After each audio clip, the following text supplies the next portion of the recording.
చెన్నూరు నియోజకవర్గానికి సంబంధించినటువంటి ఒక విషయము సోషల్ మీడియాలో వైరల్గా మారింది. మరి స్థానికంగా ఉన్నటువంటి మాజీ ఎమ్మెల్యే బాల్కసుమన్ గారి మీద జరుగుతున్నటువంటి వివాదాలే కావచ్చు, విషయాలే కావచ్చు, ఆ విషయాల పట్ల మనతో మాట్లాడడానికి ఈరోజు అయితే ఆసం సంపత్ గారు అయితే ఉన్నారు. మరి వారితో ఒకసారి మాట్లాడే ప్రయత్నం అయితే చేసి మిగతా విశేషాలు అయితే అడిగి తెలుసుకుందాం. నమస్తే అండి. సార్, మరి చెన్నూరు నియోజకవర్గం గురించి, అక్కడ ఉన్నటువంటి స్థానిక మాజీ ఎమ్మెల్యే బాల్కసుమన్ గారి గురించి వస్తున్నటువంటి విషయాల పట్ల మరి మీరేమని మాట్లాడతారు? అయితే ముందుగా చెన్నూరు నియోజకవర్గం అంటే ఒక వెనుకకు నెట్టివేయబడ్డటువంటి ప్రాంతం. సో అలాంటి ప్రాంతాన్ని ఈరోజు రాష్ట్ర వ్యాప్తంగా కూడా మరి ముందు వరుసలో ఉంచినటువంటి ఏకైక నాయకుడు డాక్టర్ బాల్కసుమన్ గారు. సో అంతకుముందు మరి చాలామంది పెద్ద పెద్ద నాయకులు కేంద్ర రాష్ట్ర మంత్రులుగా చెన్నూరు నుండి ప్రాతినిధ్యం వహించి చెన్నూరులో ఉన్నటువంటి అభివృద్ధికి తట్టడి మట్టి కూడా తీయనటువంటి ఒక దౌర్భాగ్య పరిస్థితి ఉండే. కానీ మా బాల్కసుమన్ గారిది కన్న ఊరు కాదు, తన తండ్రి గారి ఊరు కూడా కాదు. అయినప్పటికీ కూడా అక్కడ ఉన్నటువంటి ప్రాంత ప్రజలు నమ్మి ఓట్లేసారు కాబట్టి ఆ ప్రజల కోసం చిరస్థాయిగా నిలిచిపోయే విధంగా అభివృద్ధి చేయాలన్నటువంటి ఒక దృఢ సంకల్పంతో మరి చెన్నూరులో ఎన్నో అభివృద్ధి కార్యక్రమాలు అద్భుతమైనటువంటి చెన్నూరుగా తీర్చిదిద్దిండు. అదంతా రాష్ట్ర వ్యాప్తంగా కూడా కళ్ళకు కట్టినట్టు కనిపించింది. ఒకప్పుడు చెన్నూరు అంటే ఎక్కడ ఉండే అన్నటువంటి పరిస్థితి ఉండే, కానీ నేడు చెన్నూరు అంటే రాష్ట్రంలో అద్భుతమైనటువంటి పేరుగాంచినటువంటి ప్రాంతంగా మరి అది బాల్కసుమన్ గారి ద్వారానే సాధ్యమైంది. అయితే ఇక్కడ జరుగుతున్నటువంటి కుటిల ప్రయత్నాలు ఏంటంటే ఈ చెన్నూరు నియోజకవర్గాన్ని 40-50 సంవత్సరాలు ఇది మా అడ్డ అంటూ గబ్బాలు కొట్టుకున్నటువంటి నాయకులు చేయలేనటువంటి అభివృద్ధిని ఈరోజు బాల్కసుమన్ గారు కేవలం 5 ఏళ్ళు, కానీ అందులో 2 ఏళ్ళు కరోనా కష్టకాలం ఉన్నప్పటికీ కూడా మిగిలి ఉన్నటువంటి 3 ఏళ్లలో అద్భుతమైనటువంటి ప్రగతిని చూపించిండు. కాబట్టి దాన్ని జీర్ణించుకోలేక ఈరోజు అనేక విషయాలలో మరి బాల్కసుమన్ గారి పైన బట్టగాల్చి మీద పారేసేటువంటి కుటిల ప్రయత్నాలు జరుగుతున్నాయి. అందులో ముఖ్యంగా మొన్నటికి మొన్న ఎంత సిగ్గు లేకుండా నిస్సిగ్గుగా మరి క్యాతన్పల్లిలో మున్సిపాలిటీ ఎన్నికలు జరిగితే రాజ్యాంగబద్ధంగా ప్రజాస్వామ్యయుతంగా ప్రజలు మద్దతిస్తే మరి అక్కడ ఉన్నటువంటి 22 సీట్లకు గాను బీఆర్ఎస్ పార్టీ సిపిఐ కలుపుకొని 14 సీట్లు కైవసం చేసుకుంది. మరి మిగిలి ఉన్నటువంటి 7 సీట్లు అక్కడ ఉన్నటువంటి మంత్రి గారు కాంగ్రెస్ నాయకత్వం గెలుచుకుంది. ఒకటి ఇండిపెండెంట్గా గెలవడం జరిగింది. నేను అడుగుతున్నా, అసలు 22 సీట్లలో 14 సీట్లు గెలుచుకున్నవారు చైర్మన్ అవుతారా? 7 సీట్లు గెలుచుకున్నవారు చైర్మన్ అవుతారా? ఇది ఒక సింపుల్ లాజిక్. ఎవరిని అడిగినా కానీ ఏమంటారు, 14 సీట్లు ఎవరు గెలుచుకుంటారో వాళ్ళు చైర్మన్ అవుతారని చెప్తారు. కానీ అక్కడ ధన ప్రలోభంతో మరి డబ్బు ప్రలోభంతో అక్కడ ఉన్నటువంటి మంత్రి గారు ఈ విషయాన్ని జీర్ణించుకోలేక అక్కడ ఎలాగైనా అడ్డదారిన దొడ్డిదారిన డబ్బుదారిన మరి చైర్మన్ పదవిని కైవసం చేసుకోవాలని పన్నాగం బన్ని ఆనాడు బాల్కసుమన్ గారు మరి మా బీఆర్ఎస్ కౌన్సిలర్లను ఆ ఎన్నికకు పోనీయకుండా మరి పోలీస్ వ్యవస్థ అధికారులకు కొమ్ముగాస్తూ ఆ రోజు కాలయాపన చేసి ఆ తెల్లవారు కూడా అక్కడి ఆఫీస్కు పోనీయకుండా మా అందరిని అడ్డుకొని అక్కడ ఉన్నటువంటి కాంగ్రెస్ కాన్వాయ్ని అదేవిధంగా వందలాది కార్యకర్తలను లోపలికి పంపించినటువంటి సందర్భం. అయ్యా, ఇదేంది ఇంత దారుణమా? మమ్మల్ని పోనిస్తలేరు, కనీసం మరి గంత కాన్వాయ్ని కాంగ్రెస్ వాళ్ళని ఎందుకు పోనిచ్చిర్రు? మరి 14 ఉన్న దగ్గర మేము గెలుస్తాం కదా అని ప్రశ్నించిన పాపానికి మా బాల్కసుమన్ గారిని ఈరోజు మంత్రి హుకుంతో తన దగ్గర ఉన్నటువంటి అధికార మత్తుతో, అధికార అహంకారంతో, డబ్బు బలంతో, ధనబలంతో, జనబలం లేదు కానీ ధనబలంతో మరి ఈరోజు అధికారం చేతిలో ఉందని ఆనాడు మొన్నటికి మొన్న మా బాల్కసుమన్ గారిని అనవసరంగా వట్టిగా జైల్లో ఇరికించి మరి దాదాపు 14-15 రోజులు జైల్లో ఉంచడం జరిగింది. దాని తర్వాత మళ్ళీ నిన్నటికి నిన్న కుట్రవన్నీ అసలు అక్కడ ఎలాంటి విషయం లేదు. మా బాల్కసుమన్ గారు మాట్లాడినటువంటి విషయాన్ని మరి వక్రంగా చిత్రీకరించి ఈరోజు అంతకంటే ముందు ఒక విషయం తెలుసుకోవాలి. ఈరోజు ఏం జరుగుతుంది? తెలంగాణ రాష్ట్రంలో మరి గత ప్రభుత్వంలో కేసీఆర్ గారు అద్భుతమైనటువంటి ప్రగతిని అందించి సంక్షేమాన్ని అందించి అభివృద్ధిని సంక్షేమాన్ని ఒక జోడెద్దుల్లాగా ఈ రాష్ట్రంలో తీసుకెళ్ళినటువంటి తరుణంలో మరి ఈ యొక్క కాంగ్రెస్ కపట నాటకాలతో మరి ఎన్నికల్లో తమ యొక్క మేనిఫెస్టోలో అరిచేతిలో వైకుంఠాన్ని చూపే విధంగా, అరిచేతిలో బంగారు పల్లెను చూపే విధంగా హామీలు ఇచ్చి మరి అమలు కాని హామీలతో బూటక ప్రచారాలతో మరి ఈరోజు అధికారంలోకి వచ్చింది. వచ్చినటువంటి ఈ యొక్క కాంగ్రెస్ పార్టీ మరి దాదాపు 3 సంవత్సరాలు పూర్తయినప్పటికీ కూడా హామీ అంటే ఒక్క హామీ కూడా 420 హామీలు, 6 గ్యారంటీలు, దిక్కు దివాన్ లేని డిక్లరేషన్లు ఇచ్చింది. మరి వీటన్నింటిని కూడా తుంగలో తొక్కి కేవలం కమిషన్లు, కకృతులతోనే మరి ఈరోజు ప్రశ్నించిన వారిని అనగదొక్కడమే ఏకైక లక్ష్యంగా ఈ యొక్క కాంగ్రెస్ ప్రభుత్వం, మరి రేవంత్ రెడ్డి గారి ప్రభుత్వం ముందుకు పోతుంది. ఈరోజు రైతుల కష్టాలను పట్టించుకోలే, రైతులకు విత్తనాలు అందించలే, ఎరువు బస్తాలు అందించలే, మరి పండించినటువంటి 106 కాలాలు కష్టపడి పండించినటువంటి పంటను కూడా కొనలేని ఒక దౌర్భాగ్య పరిస్థితిలో ఈరోజు రేవంత్ రెడ్డి ప్రభుత్వం ఉంది.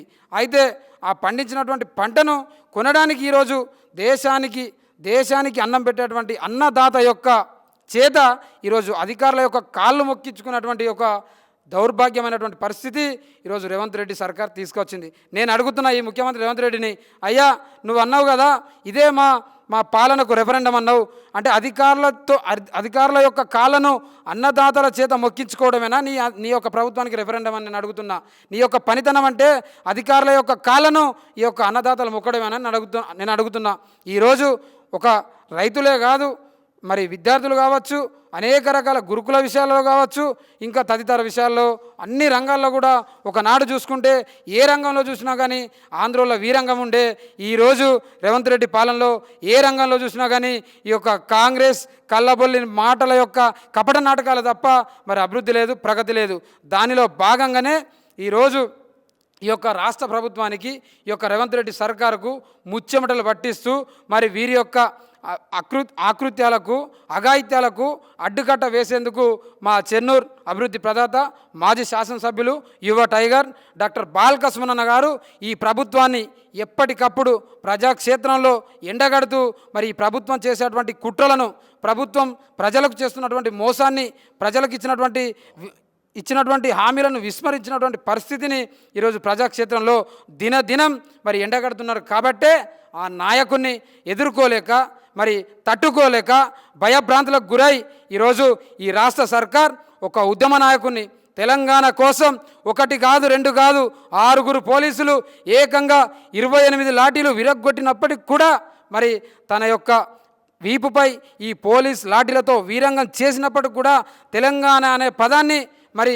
నిషేధించినటువంటి ప్రాంతంలో జై తెలంగాణ అంటూ అదే ప్రాంతంలో జై తెలంగాణ నినాదాన్ని నిలబెట్టినటువంటి ఏకైక నాయకుడు మరి ఆనాడు ఉద్యమంలో విద్యార్థి లోకాన్ని ఏకం చేసి ఈరోజు తెలంగాణ రాష్ట్రాన్ని తీసుకురావడంలో, తెలంగాణ స్వతంత్రాన్ని తేవడంలో విద్యార్థి లోకాన్ని ఏకం చేసినటువంటి నాయకుడు బాల్కసుమన్ గారు.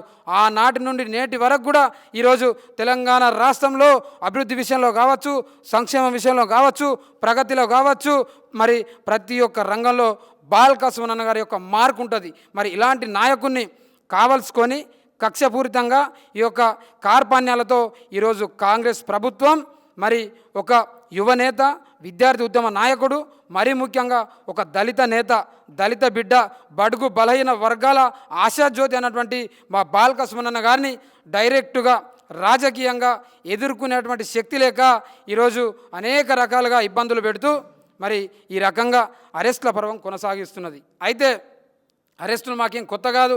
మేం కేసీఆర్ గారి నాయకత్వంలో పోరాటాలేం కొత్త కాకుండా పోరాటమే వారసత్వంగా ఈరోజు తెలంగాణ రాష్ట్రాన్ని అహింసా మార్గంలో మరి కేసీఆర్ గారి నాయకత్వంలో సాధించుకున్నటువంటి విద్యార్థి లోకాన్ని ఏకం చేసినటువంటి నాయకుడు. నేను ఈ సందర్భంగా ఈ రాష్ట్ర ముఖ్యమంత్రికి ఒకటి హెచ్చరించదలుచుకున్నా. మీరు ఆనాడు తెలంగాణ రాష్ట్రం సాధించడంలో మీరు ఆంధ్ర వలస పెత్తందారుల యొక్క మోచేతి నీళ్లు తాగినప్పుడు, మీరు ఆంధ్ర వలస పెత్తందారుల యొక్క పదవులకు మీరు పెదవులు మూసుకున్న నాడు ఈ తెలంగాణ మాది మాకు కావాలని రాష్ట్రపతి ప్రసంగంలో మరి నిర్భయంగా మరి నిగ్గు తేల్చి మా రాష్ట్రం మాకు కావాలని ఉక్కు సంకల్పంతో ముందుకు వెళ్ళినటువంటి నాయకుడు బాల్కసుమన్. మరి అలాంటి ఒక ఉద్యమ కిరటాన్ని, అలాంటి ఒక నిప్పు రవ్వను ఈరోజు నువ్వు టార్గెట్ చేస్తున్నావు. మిస్టర్ రేవంత్ రెడ్డి ఖబర్దార్, నువ్వు పెట్టుకున్నది ఒక ఉద్యమ నేత, ఒక నిప్పు రవ్వతో పెట్టుకున్నావు. తస్మాత్ జాగ్రత్త. నువ్వు ఎన్ని ఇబ్బందులు పెట్టినా, ఎన్ని ఆకతాయి కుట్రలు చేసినా డెఫినెట్గా ప్రజాక్షేత్రంలో మరి ఇంతకు రెట్టింపు సంఖ్యలో మరి బాల్కసుమన్ గారు కేసీఆర్ గారి నాయకత్వంలో మరి బాల్కసుమన్ గారి నాయకత్వంలో మా విద్యార్థి లోకం కూడా ప్రజాక్షేత్రంలో ప్రజల యొక్క సమస్యలు తీర్చడానికి మీ ప్రభుత్వం యొక్క భరతం పట్టడానికి డెఫినెట్గా ఇంతకంటే ఎక్కువ సంఖ్యలో పోరాటం చేస్తాం. నువ్వు ఎన్ని కేసులన్నా పెట్టుకో, డోంట్ వరీ. ఎందుకంటే ఈరోజు రాష్ట్రంలో రైతాంగం పరిస్థితి అగమ్య గోచరంగా ఉంది. ఈరోజు గురుకుల విద్యార్థుల సంఖ్య రోజు రోజుకు మరణాల సంఖ్య పెరుగుతుంది. ఒకనాడు ఈ తెలంగాణ రాష్ట్రంలో కేసీఆర్ గారి పాలనలో మరి గురుకుల విద్యాలయాలు విద్యా విజయాలకు నిలయంగా ఉన్నటువంటి రోజులు. మరి ఈరోజు తెలంగాణ రాష్ట్రం గురుకుల విద్యాలయాల్లో రేవంత్ రెడ్డి పాలనలో గురుకుల యొక్క విద్యాలయాలు విద్యార్థుల యొక్క ఆత్మహత్యలకు అడ్డాగా మారిందంటే నీ యొక్క అసమర్థ పాలన కాదా, నీ యొక్క అనాలోచితమైనటువంటి చర్యల వల్ల కాదా, నీ యొక్క దుందుడుకుల చర్య వల్ల కాదా ఈరోజు రాష్ట్రం తిరోగమనం చెందుతుందంటే కేవలం ఈ రేవంత్ రెడ్డి ముఖ్యమంత్రి యొక్క అసమర్థ పాలనతోనే ఈరోజు రాష్ట్రం అతలాకుతలంగా మారింది. కాబట్టి నువ్వు మమ్మల్ని కేసులు నీ దగ్గర ఉన్నటువంటి అధికారం ఏంది, అధికారం మత్తులో ఈరోజు కేవలం కేసుల పర్వం నడిపిస్తూ మమ్మల్ని భయభ్రాంతులకు గురి చేస్తూ ప్రశ్నించిన గొంతును ఉక్కుపాదం మోపుతూ ఈరోజు ప్రశ్నించిన వారిపైన నువ్వు కేసులు పెడుతున్నావు. నేను అడుగుతున్నా, బాల్కసుమన్ గారు మొన్న మాట్లాడింది ఏంటిది?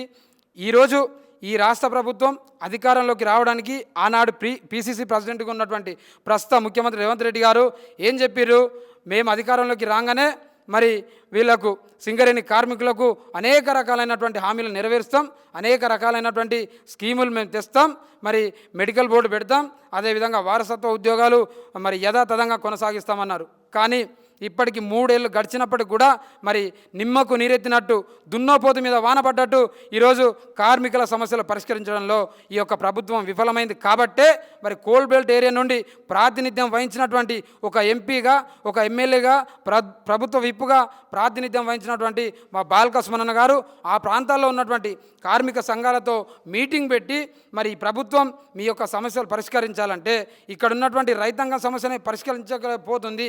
మరి కార్మిక సంఘాల యొక్క బొగ్గు గని కార్మికుల యొక్క సమస్యలు పరిష్కరించాలంటే తప్పకుండా ఈ ప్రభుత్వం యొక్క మొద్దు నిద్ర వీడాలంటే ఈ ప్రభుత్వం మరి ఈ యొక్క చర్యలకు పాల్పడకుండా ఇచ్చినటువంటి హామీలను నెరవేర్చాలంటే డెఫినెట్గా తెలంగాణ రాష్ట్ర సాధన కోసం తెలంగాణ ఉద్యమంలో ఏ విధంగానైతే ముందుకు పోయినామో ఒక మిలియన్ మార్చ్ లాగా, ఒక సడక్ బంద్ లాగా, ఒక సాగర హారం లాగా ఏ విధంగానైతే ముందుకు పోయినామో ఈరోజు కూడా ఈ ప్రభుత్వాన్ని నిద్ర లేపడానికి తప్పకుండా ఆ మిలిటెంట్ ఉద్యమాలు చేయాల్సినటువంటి పరిస్థితి వస్తుందని దాని ఉదాహరణగా తీసుకొని చెప్తే ఈరోజు స్వయంగా ఒక ముఖ్యమంత్రి కార్యాలయం నుండి మరి బాల్కసుమన్ గారి పైన ఆ విషయాన్ని చిత్రీకరిస్తూ అనేక రకాలుగా వక్రీకరిస్తూ ఈరోజు భయభ్రాంతులకు గురి చేస్తున్నారు. మీరు ఎన్ని కేసులన్నా పెట్టుకోండి, కానీ అంతిమంగా నీ యొక్క అరాచక పాలన కొనసాగించడానికి వీలు లేకుండా ఈరోజు ప్రజలు, రైతులు మూకుమ్మడిగా నీ పైన దాడి చేయడానికి కూడా, నీ ప్రభుత్వం పైన యుద్ధం చేయడానికి కూడా మరి సిద్ధమైనరు. తప్పకుండా బాజా భజంత్రీలతో, డప్పు వాయిద్యాలతో రానున్నటువంటి రోజుల్లో ఏ రైతులైతే నిన్ను గెలిపించుకున్నారో అదే రైతులు నిన్ను తప్పకుండా ఈ యొక్క గద్దె నుండి దింపడానికి నిన్ను రెడీగా ఉన్నారు. కాబట్టి దయచేసి ముఖ్యమంత్రి గారు ఇప్పటికైనా ఈ యొక్క మిగిలి ఉన్నటువంటి 2.5 ఏళ్లలో ఇప్పటికే ఒక్క కొత్త ఇటుక పెట్టలే, కొత్త ప్రాజెక్టు కట్టలే, కొత్త స్కీమ్ పెట్టలే, ఉన్న పథకాలు దేవుడెరుగు, మరి వాటిని కూడా అమలు చేయలేకపోతున్నావు. ఇప్పటికీ 4 లక్షల కోట్ల అప్పు తెచ్చినావు. మరి నువ్వు ఏం చేసిందో ఈ యొక్క రాష్ట్ర ప్రజానికం కూడా అందరూ గమనిస్తున్నారు. కాబట్టి ఇప్పటికైనా రైతుల యొక్క సమస్యలు పరిష్కరించండి.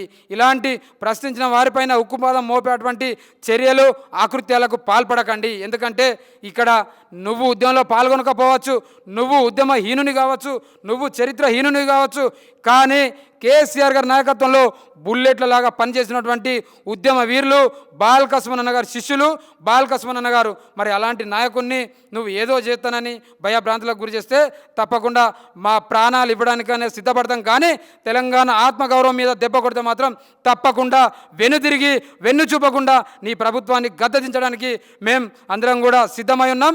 ఇప్పటికైనా ఈ యొక్క రైతుల సమస్యలను పరిష్కరించండి, లేదు అంటే మాత్రం తప్పకుండా నీకు నువ్వుగా గద్దె దిగిపో అంటూ తెలియజేస్తూ ఒకనాడు ఈ యొక్క ఈ రాష్ట్రంలో కేసీఆర్ గారి నాయకత్వంలో రైతుల ఖాతాల్లో కాసుల వర్షం కురిస్తే ఈరోజు ఈ యొక్క తెలంగాణ ప్రజల విషయంలో కావచ్చు, రైతుల విషయంలో కావచ్చు, ప్రశ్నించిన వారి విషయంలో కావచ్చు, ఈరోజు కేసుల పర్వం కురిపిస్తుంది ఈ యొక్క రాష్ట్ర ప్రభుత్వం తెలియజేస్తూ నేను అడుగుతున్న చిట్ట చివరగా నువ్వేమన్నావు? మరి రాష్ట్ర ప్రభుత్వం చాలా అద్భుతంగా పనిచేస్తుంది, ఇప్పటికి 80% వడ్లు కొనుగోలు పూర్తయినాయి, చాలా అద్భుతంగా పనిచేస్తూ మేము ముందటికి పోతున్నామని తెలియజేసినావు మీడియా ముందట. నేను అడుగుతున్న ఏ ఒక్క గ్రామంలోనైనా 12,000 పైచీలకు గ్రామాలు ఉన్నాయి కదా ఈ యొక్క రాష్ట్రంలో, ఏ గ్రామాల్లోనైనా కనీసం ఒక 60% మించి మరి వడ్ల కొనుగోలు చేసిన వాడిని నేను అడుగుతున్నా. ఇప్పటికైనా నువ్వు రిపోర్ట్ తెప్పించుకో. ఇష్టమున్న రీతిగా మాటలు మాట్లాడుతూ ఇష్టమున్న విధంగా నువ్వు ప్రవర్తిస్తూ మరి రాష్ట్ర ప్రభుత్వాన్ని నీ చేతిలో పెట్టుకొని చట్టాన్ని నీ చేతిలోకి తీసుకొస్తానంటే చట్టం ఎవరికి చుట్టం కాదు, చట్టం ముందు అందరూ సమానులే. మరి చట్టం కూడా తన పని తను చేసుకుంటూ పోతుంది. నీ దగ్గర అధికారం ఉందని దుందుడుకు చర్యలకు పాల్పడితే, ఇలాంటి కేసులలో ఇరికిచ్చేటువంటి ప్రయత్నాలు చేస్తే తప్పకుండా మాకు న్యాయ వ్యవస్థలపైన, న్యాయశాఖ పైన మాకు నమ్మకం ఉంది. కాబట్టి మా బాల్క సుమనన్న గారు డెఫినెట్గా ఎంతటి ఉద్యమాన్ని తట్టుకుంటాడు, కానీ ఆత్మగౌరవం మీద దెబ్బ కొడితే మాత్రం ఊరుకోవడం తెలియజేస్తూ ఇప్పటికీ ఇలాంటి పిచ్చి చేష్టలు ఈ ప్రభుత్వం మానుకొని ఇచ్చినటువంటి హామీలను, గ్యారంటీలను ముందుగా బాల్క సుమనన్న గారి పైన ఏదో కేసు అంటున్నారు, ఇంకేదో రిమాండ్ అంటున్నారు. అవి చేయడానికంటే ముందు మీకు నిజంగా చిత్తశుద్ధి ఉంటే, ఈ ప్రభుత్వానికి చిత్తశుద్ధి ఉంటే, రైతుల కళ్ళల్లో వడ్లు మూలుగుతున్నాయి, ఆ రైతుల సమస్యను పరిష్కరించండి.